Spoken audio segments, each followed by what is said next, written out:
آکیلار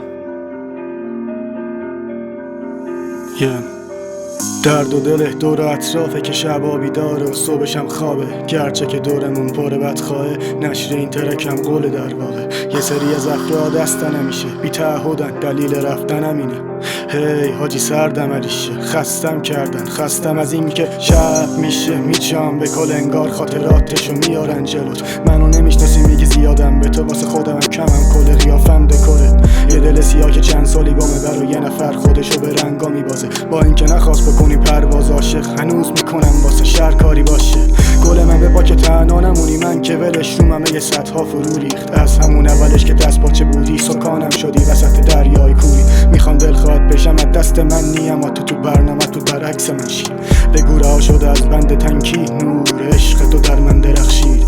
نمیدونم چرا این روزا دلا سنگن، ولی مهم نیست و حاجی بزن لبخند. 24 ساعت تو تراس پلاسم، من چشم به راهتم، بیا برگرد. عاقبتش اینه بی پرده حرف زدم، مثلا این روانی میخنده سردمش. دوست داشت که دوست داشته میشد کمه، ولی خب این همه دغدغش. با چشا خیستید همه هار میخندن، چی میشد دردامو خفه کاش میکردم. هیچ چیز هیچ جا سر جاش نیق است و قصه منو نخور ننه لال میشم من. یه سوز پیر و خرف ته صدام گیره، ندیدی غم نگامو یه ککشان دیده. سخت نگی داد و فصل ما میره، با صبوری کرد دستن اصطلاحینه. شبا میگذرن روزا جدید میان، هر آسان پا میشم یه صدا عزیز میاد.